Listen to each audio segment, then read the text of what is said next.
All right, well, I think we're ready to go. Welcome to this panel that's titled The Future of the Film Festival. We have some special guests here today. Many of you are in the Film 3701 class at Mount Royal. Some of you are guests. If you are guests, welcome. We're going to talk about the film festival, the state of the film festival, what you think some of the challenges might be moving forward. And we've got three people with an immense amount of experience. To my immediate right, we have Brenda Lieberman, who is a senior programmer with the Calgary International Film Festival. We have Curtis Woloschuk from the Vancouver International Film Festival. He's an associate director of programming. And we have Steve Schroeder, who is the executive director of the Calgary International Film Festival. And I'm going to give them a chance to introduce themselves in more detail as a way of sort of opening our discussion. And in particular, since we have a number of students with us, I thought I might ask you about your position. What are the sort of primary activities in your positions? And how did you get there? What sort of career path did you take to get to working with a film festival? And maybe we can start with Brenda, if you don't mind. Sure. So yeah, I'm the programming manager with the International Film Festival, and I'm also the festival director at the Calgary Underground Film Festival.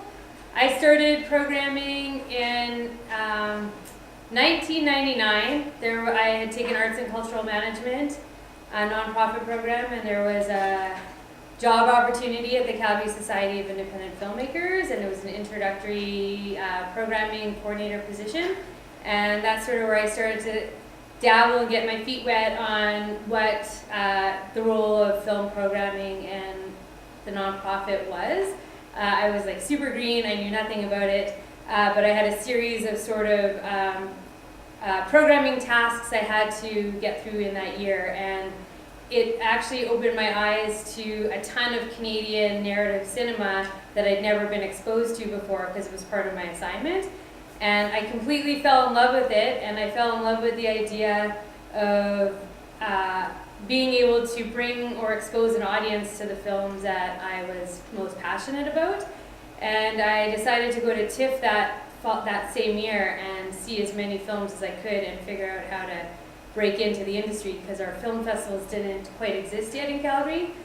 This was before SIFF had actually started. It was a year before that they had officially started. And yeah, it was when I got back, I kind of decided to look up Calgary International Film Festival, which didn't exist. Who's trying to start this festival up? Okay, let's go for coffee. And from that point was a series of trying to figure out how to break in. And the biggest way to break in was just to be really on top of the landscape of cinema, like really knowing my stuff and being ready and available to work for nothing to do it. And that's really like how I started to get involved with them. But it was, I started the Calgary Underground Film Festival in 2003 because there wasn't really a way to get like a job doing what I wanted to do. So I created the Underground in the hopes of also being able to work more at the International, and got hired at the International in about 2005. In various, like some print traffic support and volunteer previewing and whatnot. And then by 2007, they brought me on as staff. By the time they had more capacity, but I'd already been able to prove myself by that point in terms of what I could bring to the table. So now I do both. I'm full-time at the International pretty well. Two-thirds year at the International. And then the other time of the year at the Underground. And my primary responsibilities are managing our programmers, programming a good chunk of our feature films, including the Canadian, and scheduling the festival films. In a nutshell. Yeah, I did film studies and English major at Simon Fraser University in Vancouver, and then moved away from that for a while, and ended up finding a really roundabout route, I suppose, into the film festival world, in that, you know, I continued on as a passionate viewer of film, but also a regular attendee of live music shows, and a friend who was the music editor at a local weekly asked me if I wanted to do some music coverage for the newspaper. I did that. I got hired on, or brought on as a staff writer. At my first staff dinner, I was talking loudly about Italian horror films, was overheard by the film editor, who asked me if I wanted to start writing film reviews for the paper, which I did for literally pennies a word. It's not funny. But I would come to understand exactly how much more work you could do for no money when I started volunteering for the film festival. The husband of that film editor is still the programmer of our year-round venue in Vancouver. We have the Vancouver International Film Festival and the Vancouver International Film Center, which has screenings 363 days a year. And about 7 years ago, he mentioned that they were looking for further members of the programming committee to watch international submissions for the festival. I volunteered to do that, watching about 5 features a week, something like that. And kind of perhaps seeing a route in, I made sure that all of my reports kind of read like 125 word film reviews. And so that year, while I volunteered doing that, I did get hired on to do some writing for the catalog, and did that for a couple of years. Was then, as I'm sure Brenda will attest to, and you did to a certain degree, in the not-for-profit world, you can always do more work. People will always be willing to give you more work. And so when the person who had been the associate editor of the program catalog left, I took on that as a contract role. When the person who was doing the festival scheduling left, I took that on, then got into programming Canadian shorts 5 years ago, and also launched our kind of genre series, Altered States, at the same time. And March of this year, I took on the new role of Associate Director of Programming, which is kind of, I guess, taking one step back from that. We had relaunched our programming, re-envisioned it last year into kind of a rebrand for the entire organization, and a way of also looking at, and I'm sure we'll get into this as the future of film festivals, but bringing some different programming elements to our festival in terms of like some live music components and virtual reality, augmented reality components, more kind of creator talks with filmmakers and television creators. And what we found that we were struggling to do was how to expand that programming into our year-round model. And so one of my responsibilities, in addition to heading up Canadian features and shorts programming, is also just launching new initiatives, finding ways to bring some of those things we've done at the festival with some success into our year-round programming as well. So that's kind of what lays ahead of me for the next while. Despite that new role, I still get to schedule the festival. I still get to serve as editor of the catalog as well. And yeah, I'm sure there's many other things that don't actually fit into a job description, but I think, you know, you can find different people and with different titles at festivals and organizations, but as Brenda said, I think our roles are quite similar, just go by different names. So 2 of the takeaways from my colleagues so far are that you don't know what career path could be launched by a loud discussion of Italian horror cinema for yourself. And then also the path to a position, possibly even a senior position with a film festival in Canada, is an extremely roundabout and kind of almost chaotic and unpredicted route for a lot of people, myself no exception. I became the executive director of the Calgary International Film Festival almost 6 years ago now, coming up on that anniversary, and I didn't come to it through a film background. I came to it through a festivals background. And what I mean by that is that for the previous 14 or so years of my career before I got to the film festival, I was a live theater producer. And I worked, when I finished my English degree at the University of Toronto, I moved back to Calgary to play in rock bands, and as a result of kind of just some networking in town, I ended up with a job as an assistant in the office of a local theater company here called One Yellow Rabbit. And after a few years of doing that, I actually became the manager of that theater company, and that theater company had, and still has, a really well-respected performing arts festival called the High Performance Rodeo. which is in January, and I highly encourage you all to go to. But I ended up basically, as a result of my job there, part of what my role as manager of that company involved was producing that festival. Yeah, as I said, did that for about 11 years, and really arts festivals of all kinds then therefore became a through line in my career. I then went into consulting after I left One Yellow Rabbit and continued to work on a range of festivals here in town and elsewhere, all from business planning to assisting curators to policy stuff with the city and designing funding programs. So really all sides of, from marketing to business planning to policy around how festivals run, and running them myself. And I was actually quite enjoying my freelance consultant career post theater producer. And then Brenda, as a matter of fact, of all people, called me up one day in 2011 and said, "Hey, the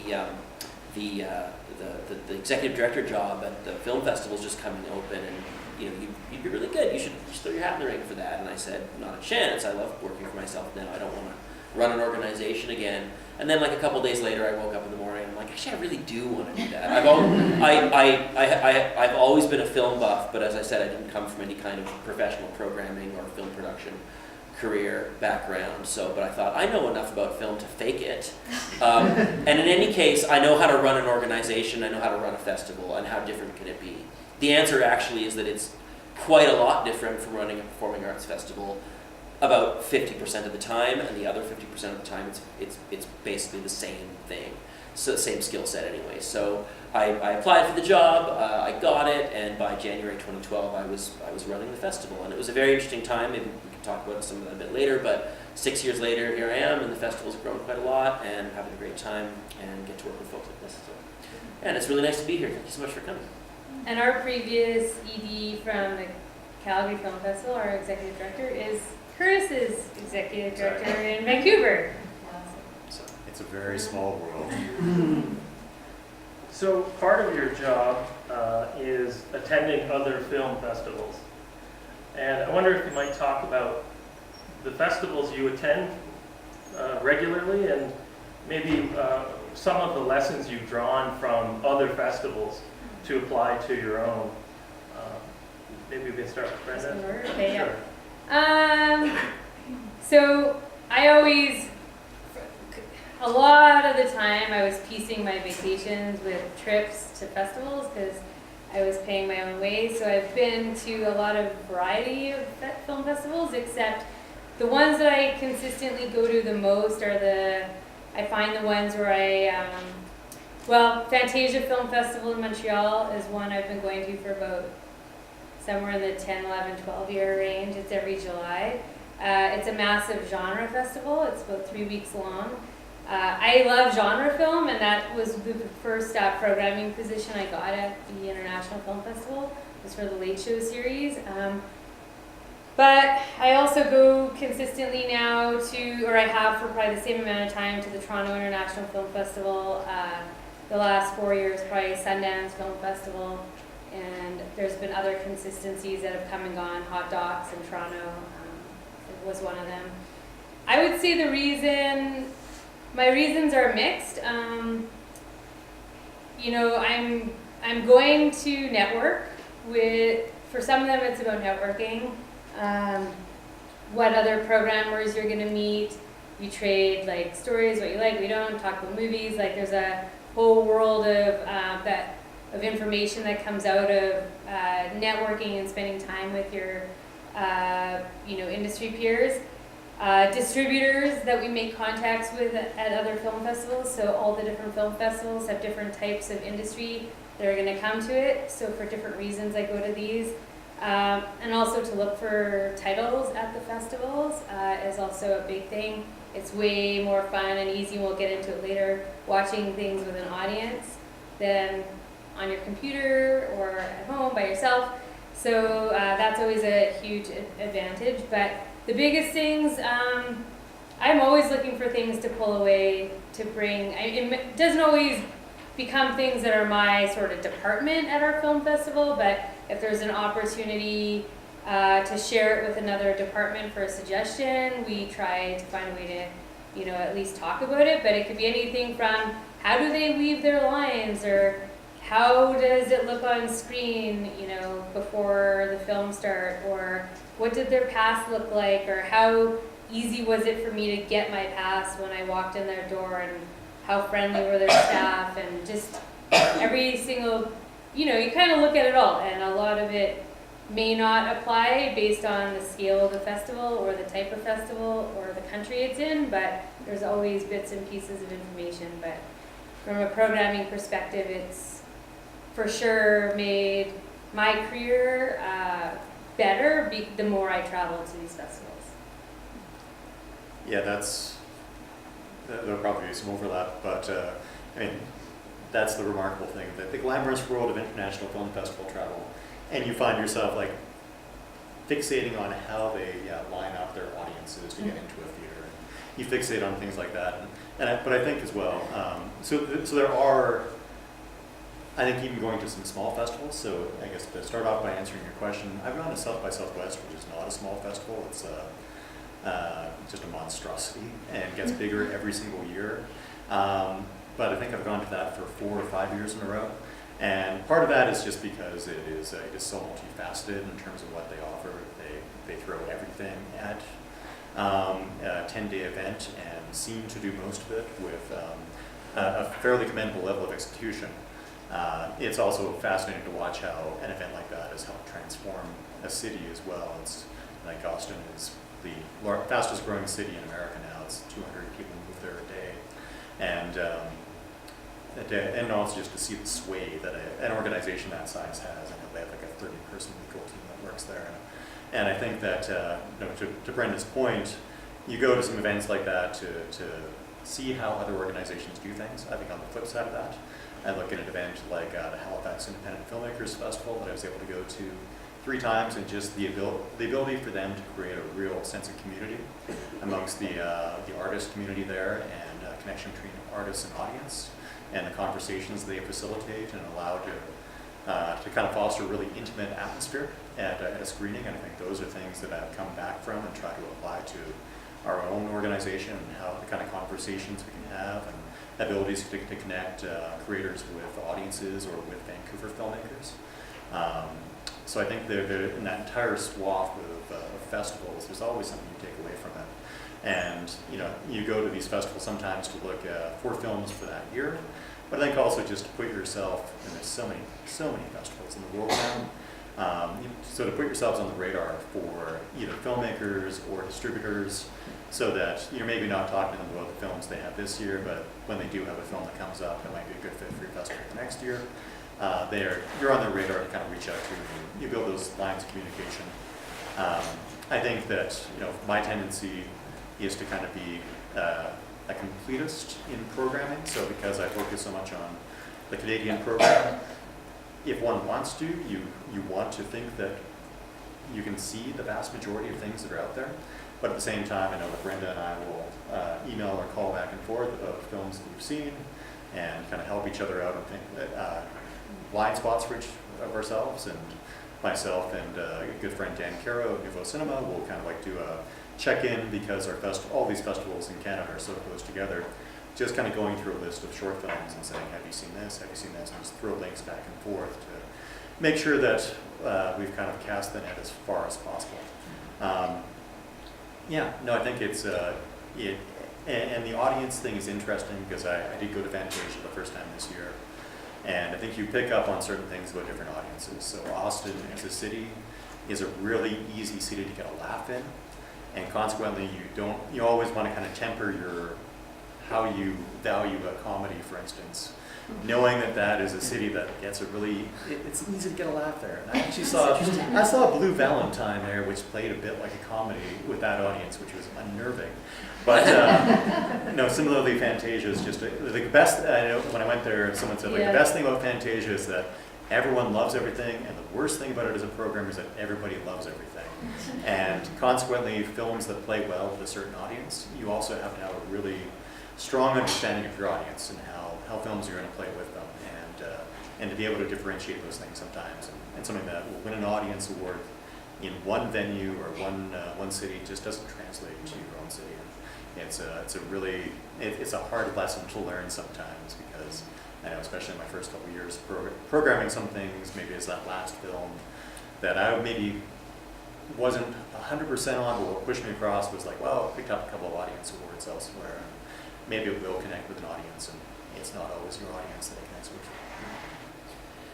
Yeah, film festivals are fantastically complex things. It might not sound that way at first on paper, like what could be complicated? Pick some movies, rent a theater, show them, advertise it, but actually they're very logistically complex. You have, for festivals like ours, we have to manage, in our case, tens of thousands of audience members. In Vancouver's case, 100,000 plus. Yeah, In Toronto's case, 400,000 plus people coming. There's that. There are scores and scores, sometimes hundreds of sponsors and partners whose needs all need to be taken into account because they're supporting you. There's government funding. There are hundreds of filmmakers and other industry people attending. There's venues. There's technical challenges in terms of the technical side of showing a film, formats and things like that. All this comes together, and these festivals come together in extremely short periods of time. People don't really realize, like, when I was a theater producer, we would, for our theater company, we would know maybe a year in advance what we were going to put on the stage, and that was considered crazy short lead time. Film festivals, I'm sure Vancouver's very, well, yeah, I know you're the same. Most of what we're showing comes together and the final programming lock happens, just a few weeks before the festival. All this to say that festivals are very, very complicated things, and therefore, to answer the question, when you travel to another film festival, just like my friends here have said, your antenna is up, your eyes are open to see how they're all doing it, because people come up with their own best practices, their own solutions, their own ways of handling passes, lineups, sponsor recognition, pre-show, stuff in the theater, the whole thing, how they do their program guide, how they do their website. And you can observe other festivals from afar, but there's nothing like going to them, whether they're big or small, and seeing how they do it. And we learn from that. That's what I get from going to other film festivals. I've been to TIFF in Toronto, Hot Docs also in Toronto, which is North America's I'd say premier and largest documentary festival. The Berlin Festival is a really wonderful festival to attend, quite large, but quite manageable. The first film festival I ever went to was actually a really small genre festival, really specialized, called the H.P. Lovecraft Film Festival in Los Angeles, because I'm a Lovecraftian in my private life. But in a week I'll be on a plane to Tallinn, Estonia for the Tallinn Black Nights Film Festival, so I'm looking forward to learning how they do things. And then Palm Springs this coming January. It sounds like a lot of fun traveling and all that stuff, but really it's, and it is, but really it's kind of humbling and also exciting, both in the sense that you see how other festivals are doing things, and there's always a little bit of envy about, like, I can't believe they had that idea and we didn't, so now we're going to steal it. So that's really what it's about. We have a modest travel budget at our festival and a modest professional development budget, so there's money to send Brenda and some of her team. She does a lot of it on her own dime, but we increasingly try to help send her and her programming team to other festivals to see films that they might want to explore for programming in Calgary, if there's an audience fit. But I'm not a programmer, so I come back with notes for the programmers, which they're happy to ignore, about what films they might want to take a look at. Sometimes they humor me and program a couple films. But for me, mostly it's learning how those festivals run. And also networking is a big part of it too. When I first started my job, I was like, are there any conferences for people who do what I do in the film festival world? And actually the answer is, well, there was one. It was kind of lame, but actually the reason there isn't more of that, despite the fact that there are thousands of film festivals in the world now, is because film festivals themselves are conferences for people who put them on. So I meet there are a lot of even Canadian programming colleagues or festival management colleagues who I see more when I go to other festivals, including other countries, than I would ever see in Canada. And so there's a networking side to it as well, both with the filmmakers and with your professional colleagues. And I would just come back with reams and reams of notes of great contacts and great lessons learned. So it's tons of fun. And I was also going to just sort of add, building on Curtis, is that the big ones are like, interesting to navigate and whatnot, but it's the smaller festivals, like, especially when I was first starting, like, you know, if I went to Victoria when you're visiting in Victoria, or like, as you mentioned, Halifax Independent, and all these like smaller ones, they amazingly have a lot of like, they tend to have like a lot of cool energy to it because they pulled in their community who seem passionate about the film. So it might not be like overly sold out, which is even better because then you actually get to get in and see the films with people who are excited about building it. And they've, you know, often got some really cool organizational things that they've fit into it to try and market the filmmakers or have like socials. So those are almost the more fun experiential ones because as an audience, like as a public, you get to see and experience more on a smaller scale and you might get more out of it. And you know, those to echo the smaller festivals, I mean, I mentioned that we have a small professional development budget at the Calgary International Film Festival, and one of the ways we've begun to use that, because, you know, again, Brenda has been to, you know, hundreds, so, but like, we realize that when we're hiring other staff positions here in Calgary, it's often the case that if you're drawing from a local pool of candidates for jobs, most of them have never been to another film festival yet. They're going to come work for one.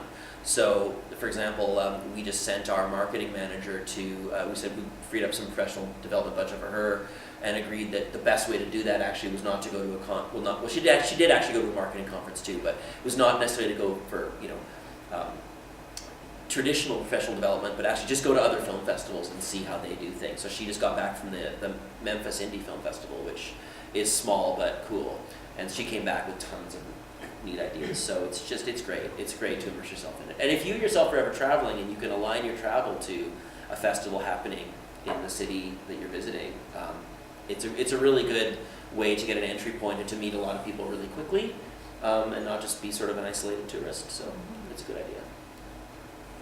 I'll throw the next question out to whoever wants to answer it first. I'm interested to know what you think is the most important change to occur in the film festival circuit over the past, say, 10 years. And this could be an aesthetic change, like in the types of films being programmed, or maybe a logistical change that you've witnessed. Is there a single most important that you can point to? I don't know if it's, I mean, it's something that has changed dramatically in the time that I've been involved is just the move to digital projection. Because, you know, so I said, like 5 years ago, I first got involved with festival scheduling, and we have 9 screens at 7 venues. And at that point, I think we had 4 of those venues, 4 of those 9 that were equipped for digital projection. And even at that point, their servers were so small that you would have to have like 1 digital projection, 1 film reel, or sorry, one film on film, then another DCP file, and then something on tape. And it was like so involved with just the logistics of knowing when that film had to ship out of the city, when you actually had the physical media there, that you had all these different permutations. Now you basically have much more freedom in terms of when you can actually schedule the films that are going to play at the festival, because everyone has it on a thumb drive. Basically, you can load it onto the server, leave it there for 2 weeks. And so I think that's, you know, on a logistical standpoint, it's probably not the most important, but it's made a dramatic difference where like that scheduling process, it's just mind-numbing, but at the same time, it also like imprints that schedule onto your brain forever. I remember like when esoteric documentaries in 2015, which venue they were in at 1:30 on a Tuesday, because you never rid your mind of that. But I think that it has freed up much more bandwidth to like focus on other things like how you're going to present those films and how you're going to talk about those films, because they aren't things that have to be dealt with anymore. But I think that And lower shipping costs. and lower shipping costs. Way lower shipping costs. Although we pay more for technical costs because people try to make their own DCP drives, and because filmmakers aren't post-production houses, they often require a lot of work from our team to get them to actually work on our projectors afterwards. When was the last time you showed a feature film on actual film? I think it was last year we showed one. Oh, you did? Yeah. Because we haven't, I think, Brenda, you might remember, but I think the last time we showed an actual film at the festival was, what, 2014 or 2013? It's been at least 2 or 3 years. So that's a radical, and actually it can't be understated, the difference. I mean, so as being only with the festival for 6 years, I came in when the transition to digital was, I would say, mostly complete. But one of the things I've read a lot about from those who are veterans since the 60s and 70s in the film festival world is that, so making prints of films is very expensive, and they're just, what digital has done is allowed, I wouldn't say unlimited copies of films to be available for circulation, but certainly way, way, way more than would have been possible when you actually had giant reels of actual film. I think I read somewhere that typically in North America on the film festival circuit, you might have up to maybe 5 film prints in circulation of actual literal celluloid film. And if you think about it, that's a real limiting factor on how many people can show that movie at any one time. And of course, then you have to ship that darn thing around, which is very expensive. So that was actually a limiting factor on the number of film festivals that really could exist. And digital has allowed a great, great many more film festivals to exist, because print traffic and shipping the drives from one festival to another is still a thing that has to happen, be managed. We still have to send physical stuff back and forth between, say, Calgary and Vancouver for showing the same movie, but it's not as restricted as it was when it was actual film reels. And one of the huge changes over a longer period than 10 years in this world has been just the number of festivals that exist. And I would argue that shift to digital has been one of the things. This is certainly not the only thing driving the explosion in number of film festivals, but it's been a limiting factor that's been reduced with the shift to digital. If you don't have to go back that far. This might seem like ancient history to some of you in this room, but like when you go back to the 1970s, the number of film festivals in North America or even the world was still, in terms of ones that would have been stood out in any way, you probably would have been only talking about several dozen. And now, I think there are so many film festivals globally in the world that the people who spend time counting those things have lost count. I think the last number I heard was about 5,000 or 6,000 film festivals globally. So that's, and a huge amount of that exponential growth has happened since the late 90s. So that's been one of the massive, especially in an era where regular movie attendance has been dropping kind of overall. They have good years and bad years, but generally speaking, attendance at your local Cineplex has been going down for a long time. And yet there's this countervailing social phenomenon of film festivals. There's like 20 or so film festivals in Calgary, even including all the small ones.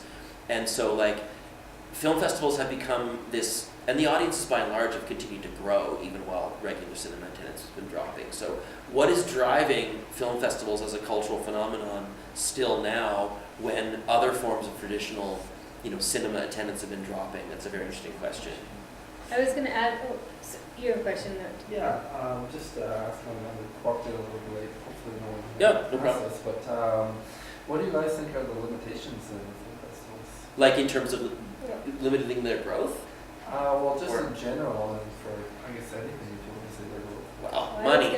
I was gonna say too that the part of the last question and your question, aside from money, is because it's shifted to digital and with everyone experimenting with different platforms for exhibition, the challenge as a festival is to stay innovative and current, and every festival around the world does their best with their, I guess, mission, mandate, and goal to screen stuff that is not accessible otherwise to this audience. So it is going to be a fresh new experience, and everyone bends here and there on where their line is going to be on which film or etc. But for the most part, that is our intention when we're programming. And the cycle of these films are moving quicker and quicker to Netflix or Amazon or whatever the newest platform is going to be for a viewer to watch it on. So in the window for us to find films and program them is getting tighter and tighter and tighter, and it's making it more challenging, and we're always trying to decide should or shouldn't we show something that's on iTunes, or should or shouldn't we show something that's on Netflix?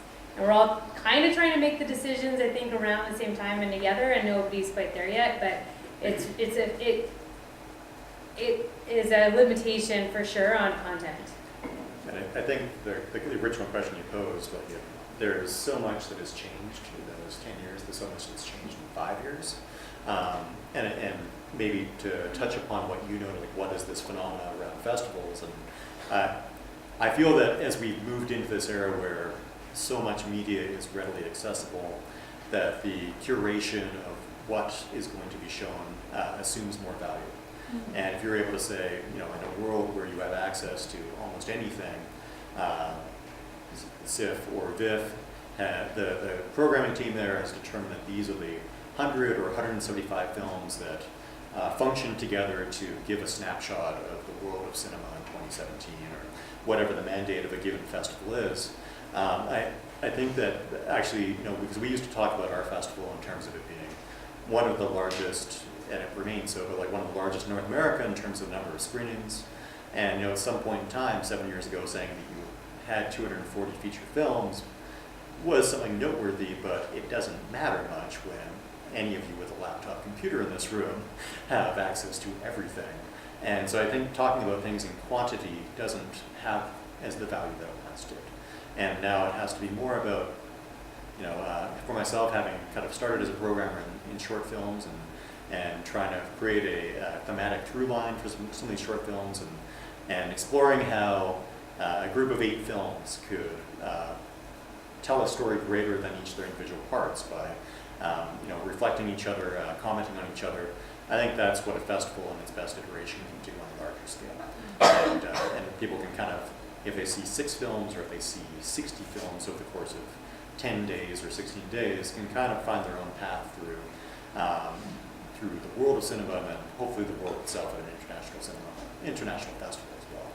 And that path can be very different for whoever does that, but they should have the faith in the curators who put that festival together, that they put conscious thought into the pathways that can be formed by the selection of films. One of the things, if I may, to pick up on that, and also maybe come back and drive by your question again about the limiting factor. I mean, so many limiting. My answer about money was glib, but honestly, so many limiting factors to a festival in terms of what we can do. Some of them are internally imposed, some of them are externally imposed. One of the things that's changed a lot in the last decade plus, and it's only gaining steam, is the disruption of the traditional media. And so one of the roles, to pick up what you're talking about, Kurt, is about curation. Film, I think the fact that there is so much content available, so much screen-based content available to you now, to all of us now, paradoxically, that makes the role of film festivals more relevant, because you have literally thousands of choices about what you might watch, and most people appreciate a little curation in their lives. Unless you are someone who is able to really do a deep dive and yourself watch hundreds of films every year, it really helps to have someone else who can do that, and that's what film festival programming teams do, is sift through literally thousands of submissions and options, and as you're saying, pick a program of only a couple hundred films to narrow it down for the audience, from which then you can curate your experience more easily. And I actually think that the world of streaming and the world of ubiquitous content makes film festivals. This is my favorite question, is how are you relevant in the world of all this content? It's it makes us more relevant. Because somebody needs to swim against the tide of all that and dive into it and sift it and bring out stuff that not everybody has time to sift through, so that you can help you get to the good stuff. It's like if you walk into a huge wine store, you don't have time to sip every bottle of wine. It's nice. That'd be nice. But it's nice to have a sommelier who's oh, what are you into? Well, here, let me recommend, have you heard this one? Let me recommend that. That's what film festivals do. The old video store days. The old video store days. What should Brenda I see? remembers. And they'd be oh. I was talking to Cameron Bailey, the artistic director of the Toronto International Film Festival, and he was making this point, which is that, back to the sort of the disruption of traditional media, we used to have, every major daily paper and radio station in North America used to have their own film critic. Not that long ago, even 20 years ago, and that was Roger Ebert, for those of you who remember that name, and and all the Pauline Kael and all those other people who and the hundreds of people like them around North America who no longer have jobs, and that generation is going away. So anyways, Cameron's point was, you no longer have professional film critics in your own market saying, hey Calgarians, here's some new movies you might want to watch. Instead, you just have your film festival telling you that. So film festivals have kind of, in a way, I don't want to overstate this, but have largely replaced the role of the professional broadcast media critic or print media critic in drawing attention to films and championing films. Now programming departments do it. And so a limiting factor for us, by virtue of that, is that, by the way, we have more trouble getting earned media in terms of because we don't have, the Calgary Herald only has one person now. CBC has one person for Canada, basically, to tell you what films are cool this fall, right? So film festivals have to do that, but conversely, we have trouble getting our message out sometimes in the media, and that limits us. Because if it's already even been promoted out east, we can't cover it locally. Yeah. So Darn there's also, Toronto. are we doing questions? Actually, I'll open the floor for questions from the audience shortly. I just have a couple of general questions. We have plenty of time for audience questions.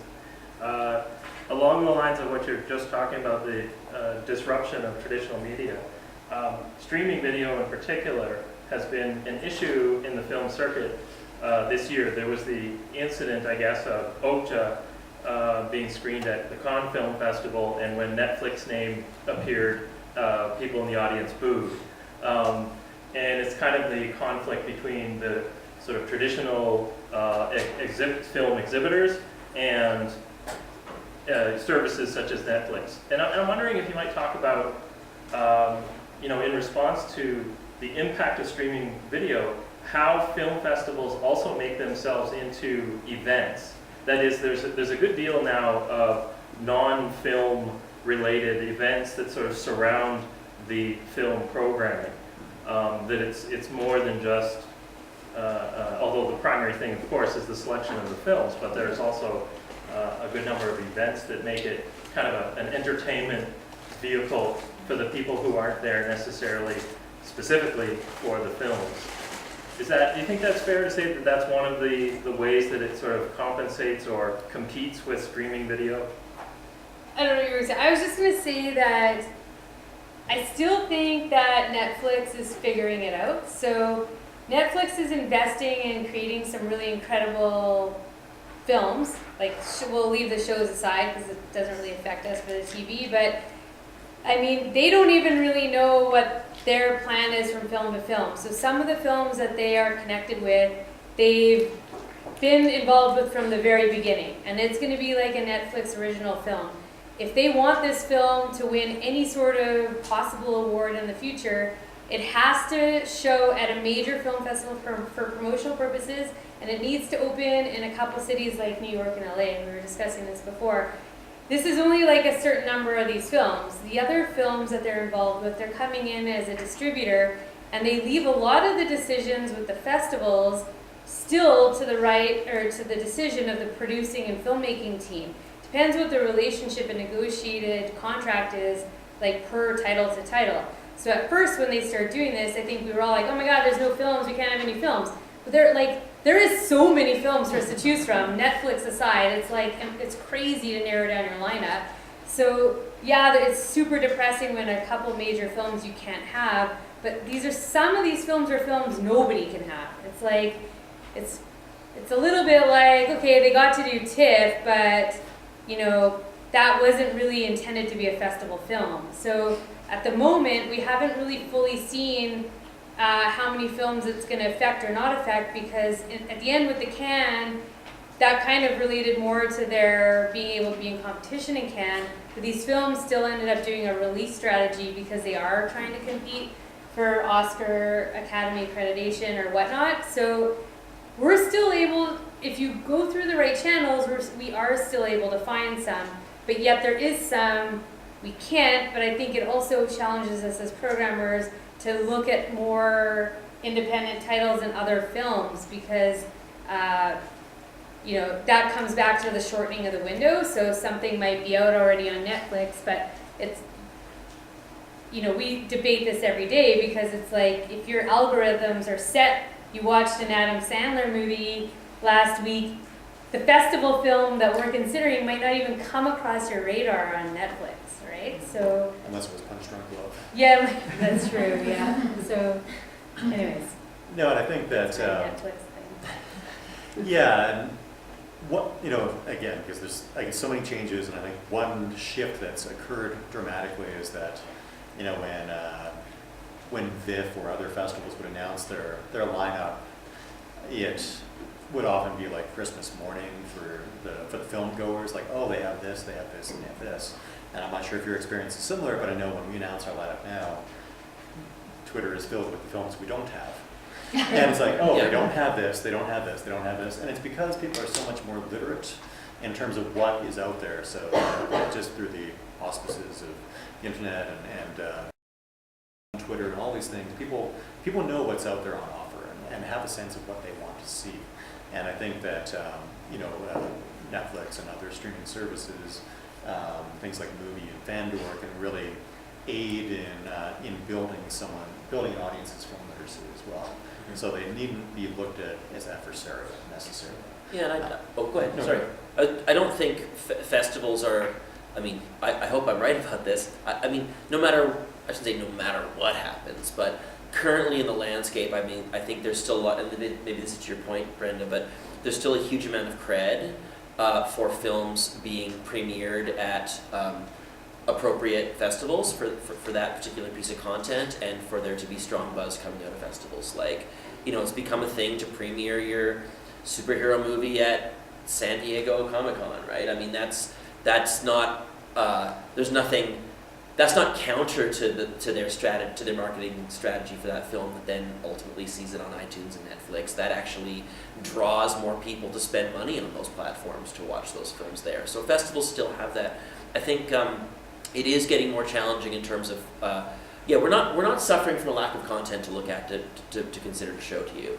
I think that, again, it's similar to my point about how in the world of ubiquitous contents, it gives festivals a little bit of an added relevance. When streaming, like the home stereo system did not kill live concerts and live music festivals, right? You don't go, I'm not going to go to Coachella because I can play the band's album at home, right? Nobody thinks that way, and so it always bemuses me a little bit when the question is like, well, how isn't streaming going to kill your festival? It's like, the answer is no, because people like to go. It's not just about. I mean, it's a little different than music. It's seeing a band live is not the same thing as hearing their album, but nonetheless, there's something that we're human. We're forgetting in this digital age that we're social animals. We're social creatures. We do not want to be alone all the time in our homes. We want to be out with other people who are interested in the same things that we are and have shared experiences and shared emotions with each other. And even if it's the same movie, literally, that you can watch in your basement, there's watching that film with 400 other people who really care and are as excited to be there as you is an experience that so far the internet can't provide us. And we'll see where there's a lot of hype about where virtual reality is going to go, and virtual film festivals or virtual concerts and things like that. But I still believe we're a long way off from people not wanting to be, as human beings, in a room with each other having an experience. And festivals, yes, we're programming lots of stuff that's off screen now increasingly to provide an experience, and that's important. But I still think the experience of actually watching a regular movie on screen with a couple hundred other people is still a big deal. So I think that's how again we have more value in the world of streaming, not less. But again, maybe I'm biased, but that's how I see it. And I think that something that's, if there's something that should come from this is for festivals to be more self-reflective. And I think you can go, for instance, to Sundance or South by Southwest or Cannes, and you can convince yourself that nothing's changed in the world because those festivals are all busier than they've ever been. But it's not reflective of, for instance, traditional or mainstream film exhibition and trends that we're seeing there. And I think that it's easy to panic when you see that, and like, oh, we'll throw VR at the problem. Yeah. And that'll bring younger viewers out. But So I think it's been an important opportunity for festivals to be reflective about it, but also ensure that those additional experiential components remain part of their identity. And so for ourselves, like I said, we added some live music components, but we also paired it with like a conference that was all about, that brought music supervisors to Vancouver to meet with musicians in the city about how they could have their music, involved in film and television. And every music performance had like a visual component. So there's a couple of local app developers who had visualization apps that play with things. We had 2 filmmakers for Hall in the Land and Dead Shack do live scores of their films with kind of like clips from the films, and then kind of the big headlining event we had Kronos Quartet play a live score with Green Fog, which is a new film by Guy Madman. And so all these things, really do have a strong cinematic element to it. Even with the VR pieces, which are so new for us, we do want all those to be like, cinematic pieces in their own right, and cinematic storytelling pieces as well. So it's not throwing these disparate pieces at it, trying to patch any leaks, perceived leaks in a ship. It's a matter of making that more fulsome, and recognizing that sometimes Q&As barely scratch the surface with certain people. So if we can bring in a fascinating figure to do a 90-minute conversation and have that be a standalone event, all the better as well. So, and we did show Judd at our festival as well, actually. Did people boo Netflix? People did not boo Netflix, but and Bong Joon-ho Like was Canadians. supposed to be in attendance. Unfortunately, he had to have surgery on his leg, so we Skyped in instead. But became a great event because we had Bong Joon-ho on this like 50-foot screen, That's awesome. showing off props from the film and offering an insight that you're not going to get from watching it at home on your couch. And I think there's, as you said, there's just a very kinetic element to being in a theater with people, and when 400 people gasp at the same time, or that moment, there's a charge that comes from that. But I think also that we have to be resourceful for ourselves as a festival. We operate with a rather limited budget, but we do everything in our power to have as many guests as we can in each film, to really again allow the audience the opportunity to talk to the person that was responsible for creating that film, and really enhance that experience and give them greater insight into the art forms as well. I would just probably bet that for every film that you get suggested that you should have had or that we should have had, guaranteed we tried. That's right. There's a Yeah, film that's you've what heard kills of that it. we didn't get, we tried, for sure. Yeah. Yeah, as a matter of fact, I don't think people generally realize that we get told no more than we get told. Films are submitted to us, so there are a lot of cold submissions, and anyone can make a film and submit it to the film festival. I'm sure you're exactly the same. And so there's a lot of content that just comes at us, and we watch all of that and curate some of that. But in addition, of course, our programming team goes out and seeks out films and solicits submissions and chases big titles. And for those films, no is at least as common as yes, if not far more common, as a matter of fact. Like, in a way, we were just talking about this, I was mentioning this article to Curtis right before we started the chat, and one of his colleagues in Vancouver wrote an essay in the Decalogue anthology about essays on film festivals, and he made the point that he feels very disingenuous, when he talks about what films he could get to play for the festival, because he's like, honestly, it's more like what films am I given to play for the festival, right? And that's that's actually some of the reality of it. When you have some of the larger titles, you're not just dealing with the independent filmmaker or the filmmaker who made the film. They may want your festival to play their film, or they may be indifferent. But if somebody has bought the rights to screen it, there's a distributor, or if there's a sales agent who's looking to ultimately make distribution deals for the film. They probably have they have a marketing strategy for the film, and that they may have already decided that they only want to play TIFF and nowhere else, or they may have decided that they don't want any film festival. They don't want their film in the film festival circuit at all, and no matter how much you beg, they're not going to let you play it. And so we're in this. It's very different from when I was a theater producer, where like pretty much any theater or dance artist you talk to is just going to trip over themselves to like accept an invitation to come to your festival because that's all they want to do is perform for people. And whereas in the world of film, we're in this giant global push-pull of like, you know, money and distributed, you know, corporations that distribute films. Like we got the North American premiere of a film by a major director in 2014 for our opening gala, simply because the Weinsteins, now, you know, horrible name to mention, but like because the Weinsteins were mad and decided that they weren't gonna release. They had a fight with the director had criticized them, and they weren't gonna release the film in North America with any fanfare, and they weren't gonna try and get it out to any other major film festivals. And we asked at the right time when nobody else was, when this film wasn't being shopped, and it didn't look like it was gonna get any North American release. And they're like, well, yeah, we need a premiere somewhere, so we'll come premiere with you guys. And it was a great coup. Film never went anywhere in North America. It did well in Europe, but the point is like that's the kind of like so like. An argument that the Weinsteins are having with the director affects whether or not we get to play the movie. Like, it's just so weird. So, there was something I didn't mention earlier quickly too when we were talking about limitations and challenges. I was going to say that I think something we're also forgetting about is the 800 extra film festivals per city that have taken over every single year in every single town and city now around the world. I think it's probably shooting us in our own like feet because it's like the distributors are getting maxed out. They can't deal with all these requests for their films, so they're like, forget it. Like they'll give to the one or few that they know or none or whatever.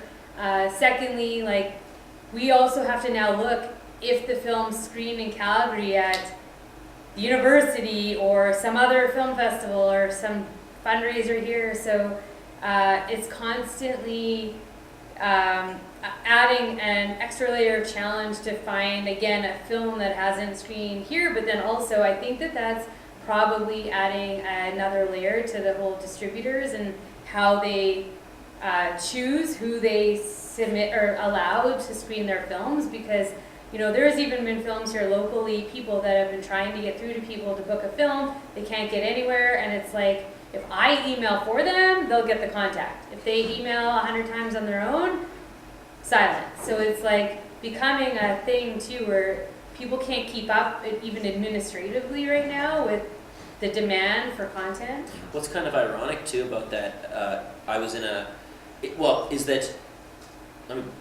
I'll illustrate with an anecdote. Like I was listening to a panel discussion with some distributors talking, and the audience, about as many of you as there are here, film festival directors and programming staff, and, who all individually feel, to some degree, depending on whether they're bigger or smaller festivals, somewhat powerless in terms of my previous point, and that you can't always get the films that you want to have. And at some point, though, one of these, and the power dynamic is really on the side of the distributors versus the festivals, like unless you're Cannes or TIFF, right?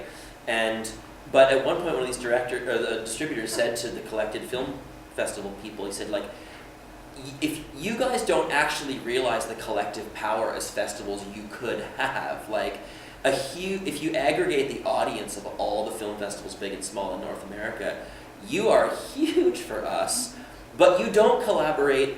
You barely collaborate with each other at all. You're all these individual little islands, and therefore, we have all the power and you have none. And it's like if you could ever cooperate with each other, you would be an unstoppable force in the distribution world. But I've become I left that going, we should really band together. But like I've become skeptical that film festivals really will. I mean, we collaborate to as much with Vancouver as we do with anyone in a very collegial and helpful way. But for the most part, and this is another limiting factor on film festivals, for the most part, most film festivals are always looking for the thing, especially in this world of thousands of film festivals, like, what's the thing that's going to make my festival different and unique? And so everyone's trying to carve out their own little territory where they can dominate, and that actually isolates festivals from each other in quite a significant way. And I think sometimes the audience is the loser in that dynamic, unfortunately.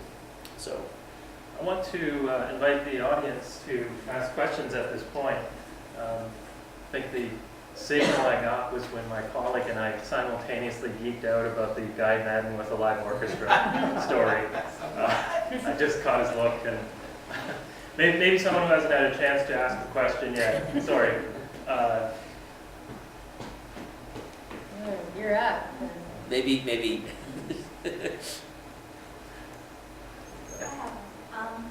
So what's the long-term plan for both of your respective festivals? Like I know, for example, Toronto, they bought that new building. So do you have any other long-term plans? Something big like that? I mean, for ourselves, we do have a year-round venue that we've had for 10 years. So actually right now, because of some of the things we've discussed in terms of like those experiential elements, be it VR or other pieces. I mean, we have year-round theater. It is also like quite a thriving rental venue as well. We rent it out to other local film festivals, like the Vancouver Italian Film Festival uses it as a space. The Doxa Documentary Film Festival is also there. So it is a really essential home in the Vancouver film community, in addition to the programming that we do there. But we found that 10 years on, some things we really need are like the ability to kind of have a second screening room there, as well as like opportunities to just like have some, like Bell Media will do professional development classes there as well. And so just like the opportunity to have like some different uses for the space. So we are kind of spending portions of next year and a lot of energies and a lot of grant writing time to try to get a renovation started on that, to really ensure that that's going to be a facility that can be used as a really vibrant, vital piece of kind of media programming for like the next 10 years and onwards. I think that Vancouver is also an incredibly expensive city and gets more expensive every day, which really poses a lot of challenges on an ongoing basis, because we've strived to keep our ticket prices pretty level, and certainly keep them below Cineplexes in terms of making the film festival and our ground programming accessible to people. But What's your regular ticket price? It's 13. 13. Wow, that's lower. That's And so, that's a good deal. but our costs continue to go up, and like a rental of our venues continues to go up, and we, myself and our director of operations, kind of spend this post-festival time trying to just looking at the numbers for everything and seeing like where we can possibly like shave off a bit more from the budget, or like if we do 15-minute breaks between films here, does it bring down our staffing costs by an hour a day, and like just little fine-tuning pieces like that. And it's a significant challenge that's facing us, because the other part of that as well is that the city is becoming incredibly unfriendly to anyone who is not making a considerable sum of money in a year, including that we have so many universities that have film production programs, and in the last couple of years with films like Hello Destroyer and Never Sitting, Never Still, and Lucky, we've seen this really great generation of Vancouver filmmakers emerge from the city. But it's a very legitimate concern that that homegrown talent, the talent within the city that our festival and year-round venue take great pride in championing.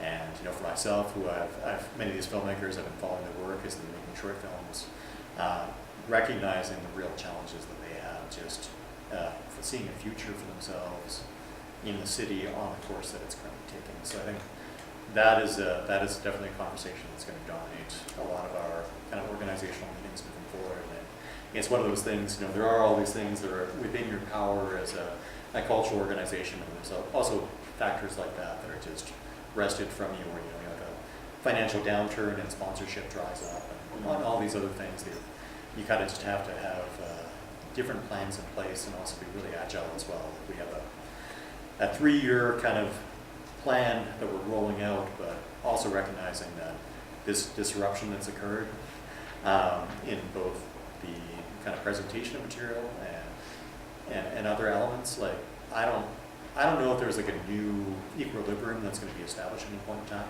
I think it's going to require us to just be really agile and accepting of changes that take place, and be ready to take detours that we didn't necessarily see coming. And thanks for your question. On our side, on our end here in Calgary, Our long-term goals, well, we're just finishing up year 2 of a 5-year strategic plan. It really hinges on,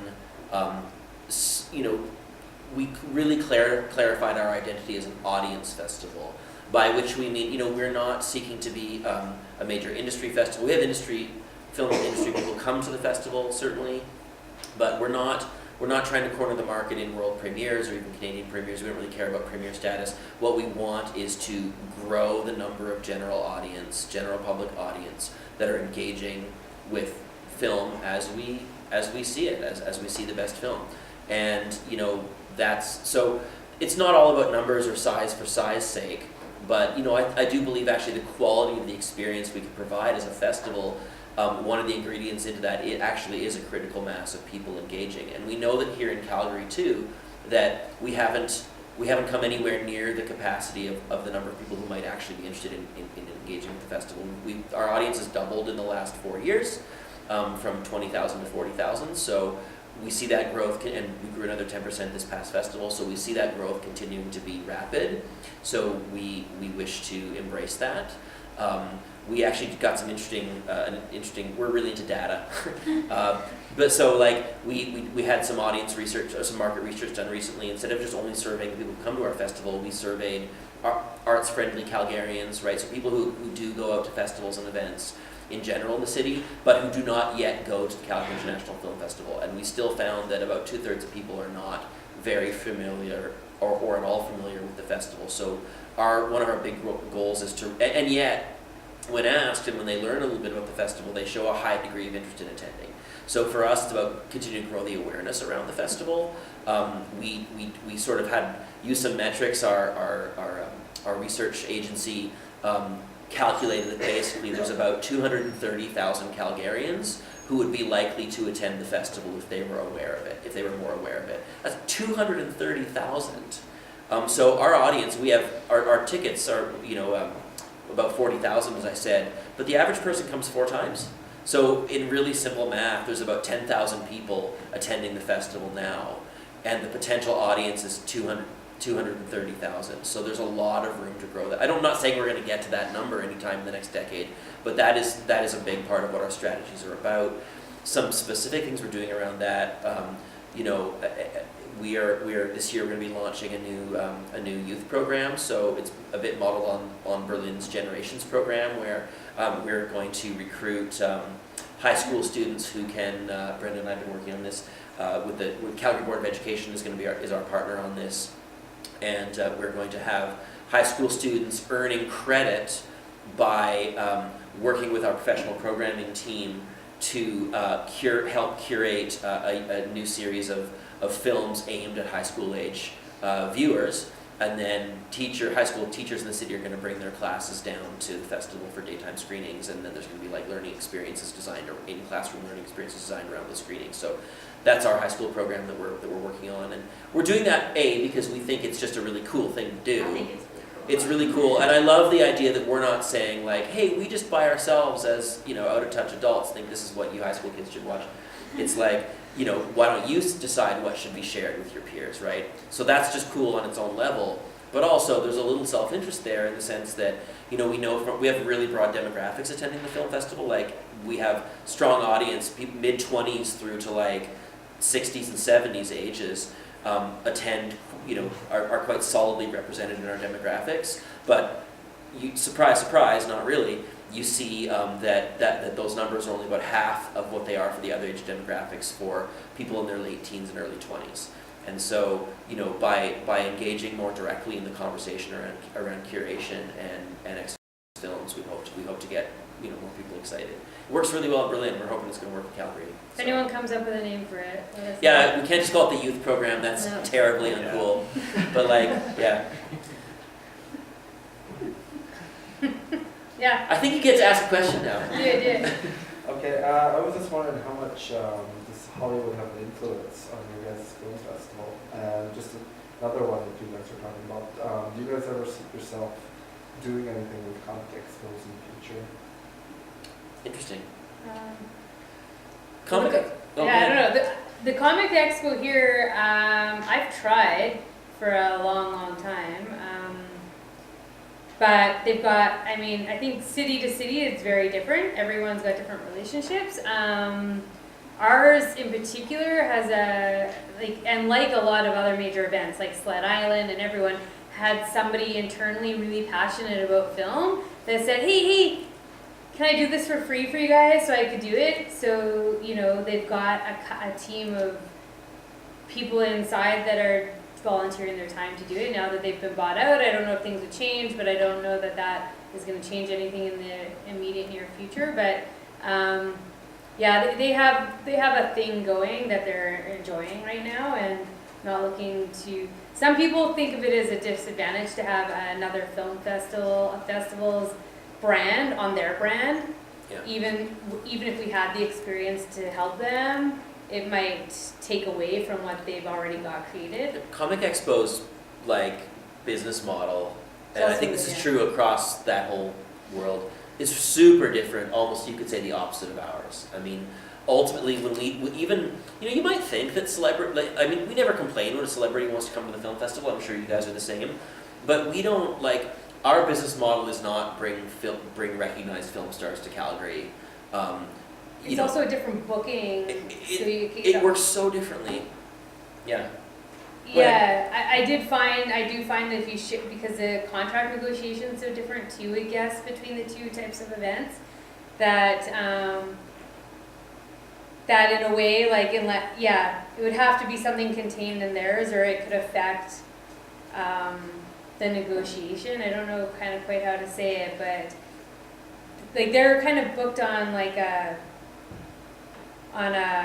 base guarantee. So let's say you paid $40,000 to bring somebody to the expo, and for every dollar you spend on a headshot and this and that, it comes off their base guarantee, and then, you know, whatever, they either make more money or the expo's got to pay that difference.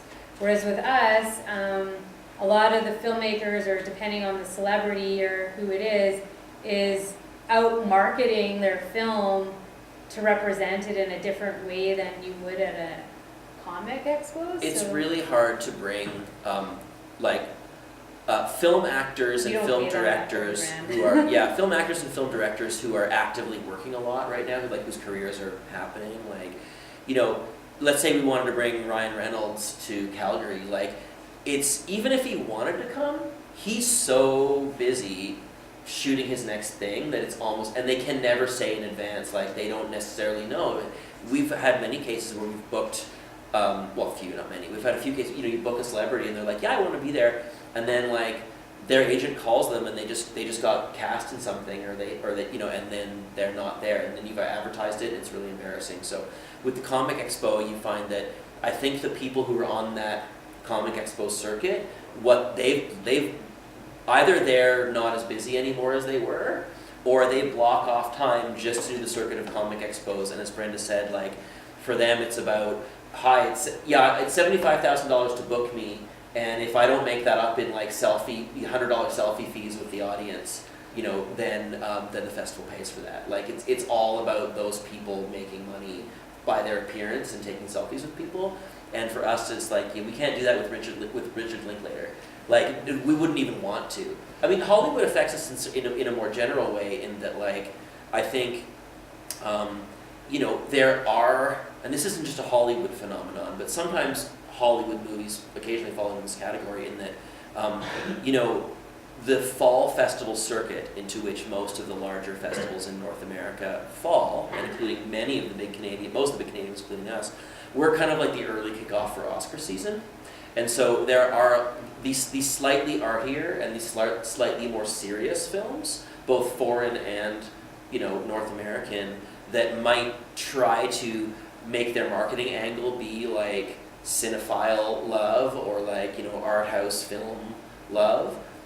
Like, they might try to aggressively run the table on all the film festivals in North America, and like screen as many of them as possible, and win as many audience awards as possible, and get great press and great buzz. And then they hope that will fuel an Oscar run that will ultimately translate into like big success for them, you know, in February, March of the following year. And so we tie in that way. Like, but it's interesting, you know, for some films you definitely, especially for bigger ones, you do realize that you're like, oh, we're part of their marketing and distribution strategy. You know, they want to leverage buzz coming out of Calgary and Vancouver and Toronto, et cetera, to, you know, and that's how they want to break in, right? Whereas other films are like, we don't want to go near the film festival circuit with a 10-foot pole, you know, because we don't want a snobby cinephile audience like poo-pooing our film and like killing the buzz for all the other people who are going to go watch it. So, you know, that's maybe sounds a bit cynical, but I think that's actually how it plays out for some studios and distributors. I wouldn't be surprised if your experience here is similar, but I know we certainly,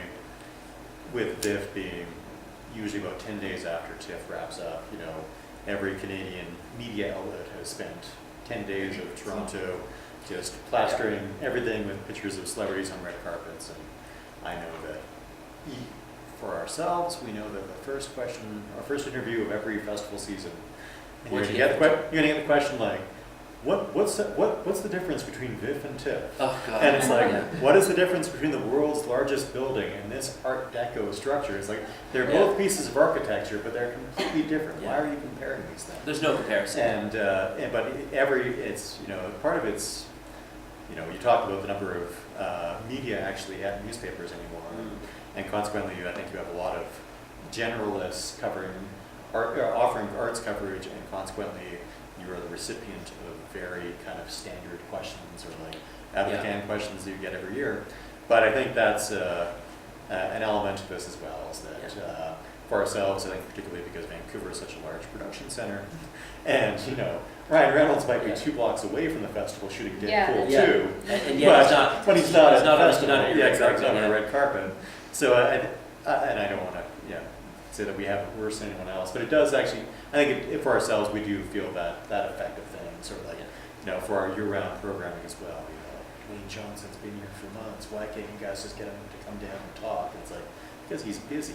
Yeah. You Yeah, know, the first question and people what's get. what's in it for him? Like, Yeah. you know, what does he have to gain from this? Yeah. And so I think that's like how we intersect with Hollywood to a certain degree. I think, you know, something that I see amongst the young cinephilic set is that, you know, during our festival, the groups of people who would go to see like a small Taiwanese film in a 150-seat theater, then like ran 2 blocks over to see Blade Runner 2049 at 10:45 p.m. And I think much like, you know, for generations younger than myself, where kind of like the delineation between the kind of music you listen to has changed. That's also happened with people's viewing habits as well. So like someone says, you know, the cinephilic set are as willing to see the beauty in a Zack Snyder film as they are in a Hong Sang-soo film or something like that. So I think, it's a weird thing. There's not quite as much of an us and them thing anymore.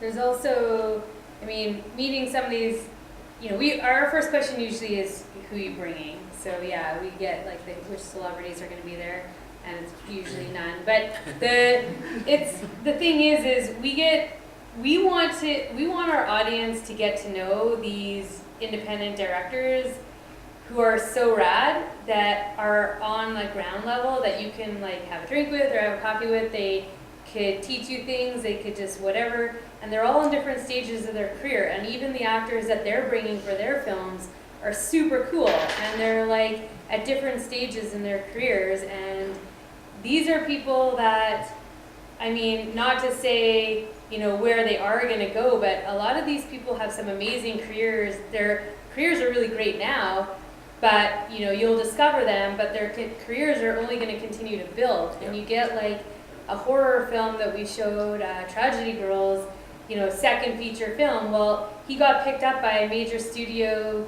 pitcher for his next project. He's made 2 out-of-pocket horrors, and his next one's completely like at a budget scale and production level that is a foreign concept to him right now, right? Plus, so I don't know about you guys, but like I would rather like, in 2009 I think it was like Damien Chazelle, we had his first feature, yeah, which Guy and Madeline on a park bench. Yeah, and so he was here, and he actually has family in Calgary. And we brought his wife the next year with her first film. Yeah, and so we had that when nobody knew who he was, and then a few years later, Whiplash came out, which is a great film, and then La La Land, which like was nominated for Now you 12. share emails. Yeah, but it won the Oscar for about 30 It won the seconds. Oscar for 30 seconds.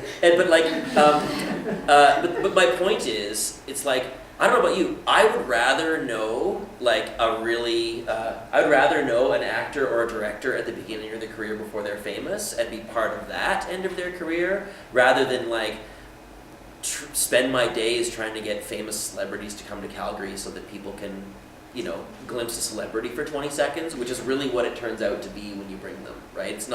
Maybe this is a personal thing, but it's not a meaningful interaction to me. I don't have that gene that some people have where they get really excited about celebrities, so maybe that's a personal thing, but it's like, they're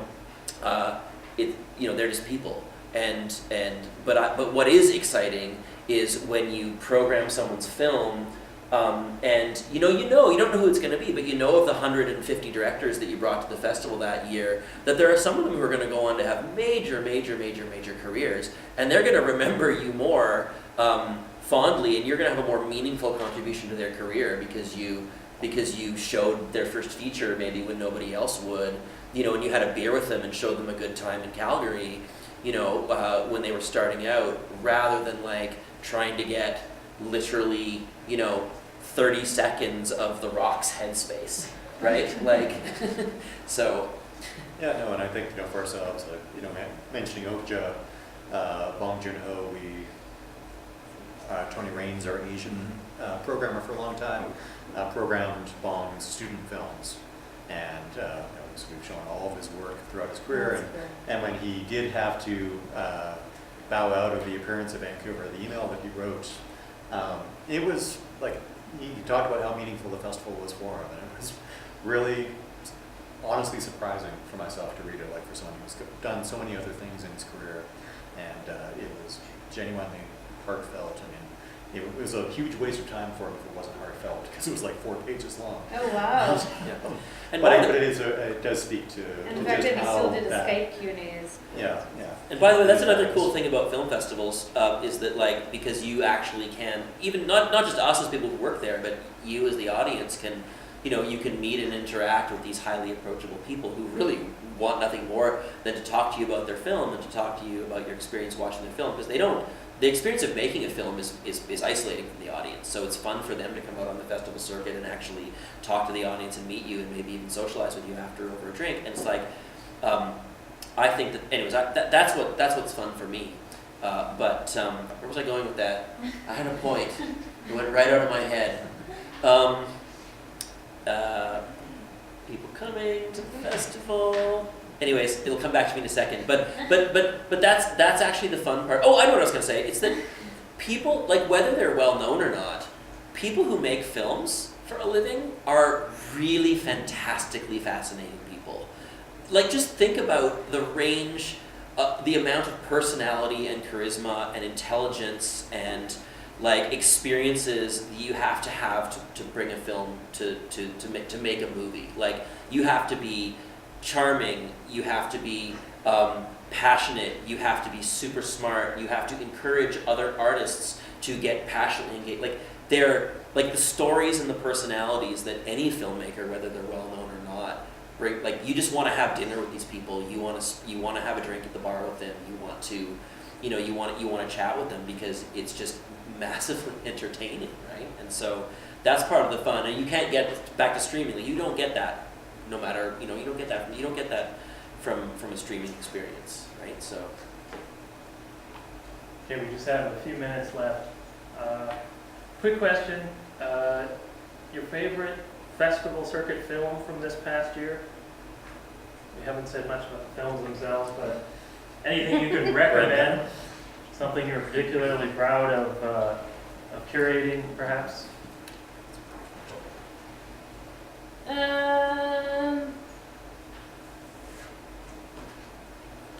Which series?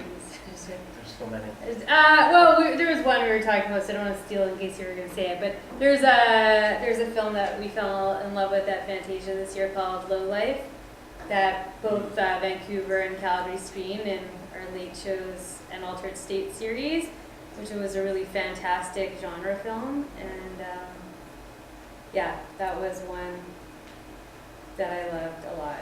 But there's also another one that I have a lot, actually. There's also one I screened at our underground that is on Netflix that you can watch, which is a great thing about being able to watch these indie films that you might not have been able to see at a festival, called Band-Aid.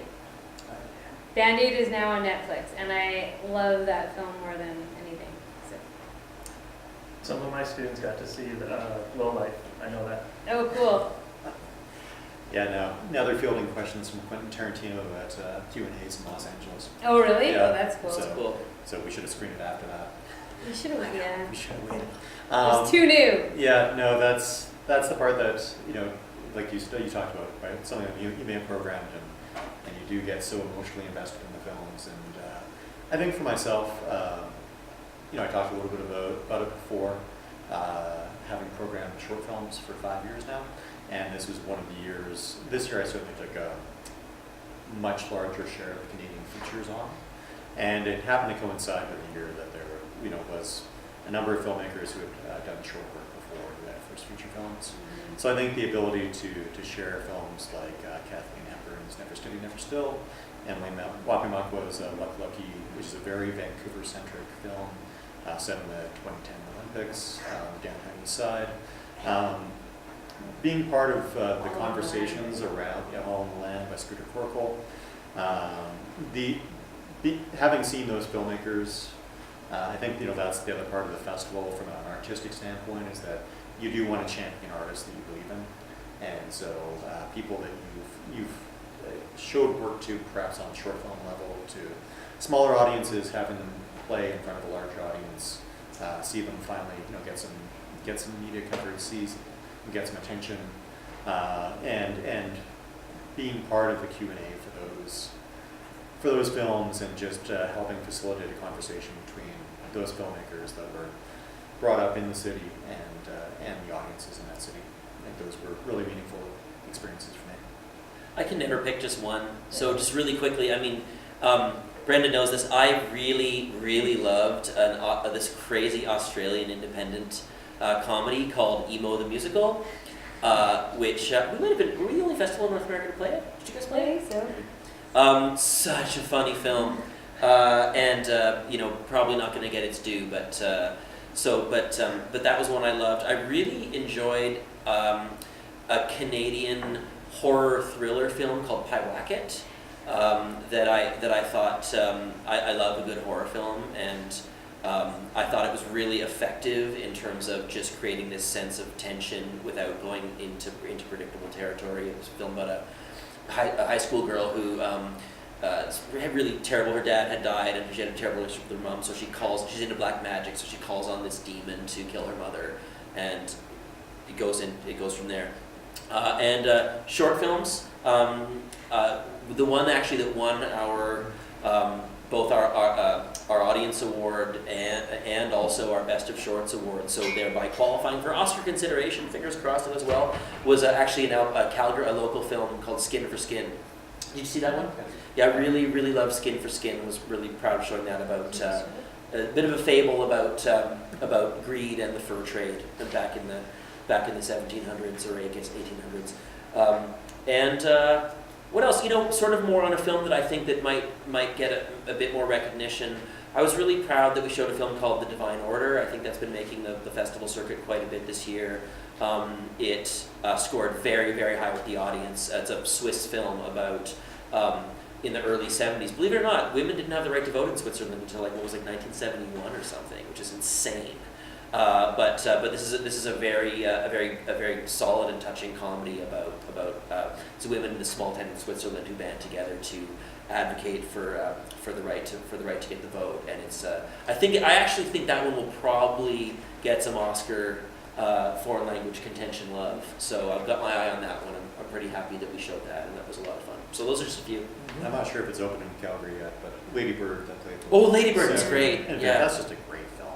It's so enjoyable. First feature for her, Yeah. too. Yeah, And it made me cry a little bit. Lady Bird was great. Lady Bird's going to do really well. Sorry, I keep going on. You know what I really You liked asked too? for one, but... You did ask for one. Okay. One We this haven't month, mentioned really one- docs. What was the name? It's the story of East Bay Punk. Oh, Yeah. I don't remember. something, I can't remember I it's something saw it, I Cole in don't the story of remember. East Bay Punk, but if you like docs about music history, this is a really good one. I think it was actually produced by Billy Joe from Green Day, if I'm not mistaken, but anyways, it was a really, really solid music doc that you might want to check out, so. Yep, and I know my students wrote about both, is it Pyewacket and Emo the Musical, Oh, a few. quite Did a you guys few. see it? What did you think of my love for those films? Did you like them? Oh, Emo the musical's amazing, and the soundtrack's coming out next month, and I'm so excited. Yeah, it's a really good soundtrack. Yeah. That one's one where I think if it could find a wider audience, it would do extraordinarily well. But it's hard. It can break your heart when you see an indie film that, like, I'm not predicting doom for this film, but like, it's got a great distributor. that's good. Yeah, but sometimes you're like, if only more people could see that, it would really catch fire, right? So that's what we try to do with film festivals, and sometimes it happens and sometimes it doesn't. And he composed it, wrote it, directed it. Did you talk to him? First film. He's Yeah, an he unusual did. dude. Yeah, he did a Q&A right after. Yeah. It was pretty interesting. Yeah, he was a neat guy. Well, we said we would finish up around 2. I think if you have questions that you were afraid to ask, but maybe wanted to, maybe you could stick around for 10 minutes or so. Oh yeah, totally. And chat with people. Otherwise, please help me in thanking our guests today.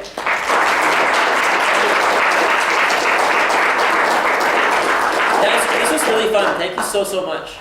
It's fun to talk. Yeah, it was very, very informative. Thanks so much for stopping by. Thank you, Pleasure. Curtis, for coming from Vancouver. Not a problem. I don't know if I already thanked the Office of the Dean of Arts for giving funding so we could bring Curtis here from Vancouver. So thank you. So if you do have additional questions, please come on up. Otherwise, I will see Film 3701 next week. Okay? Thanks, guys.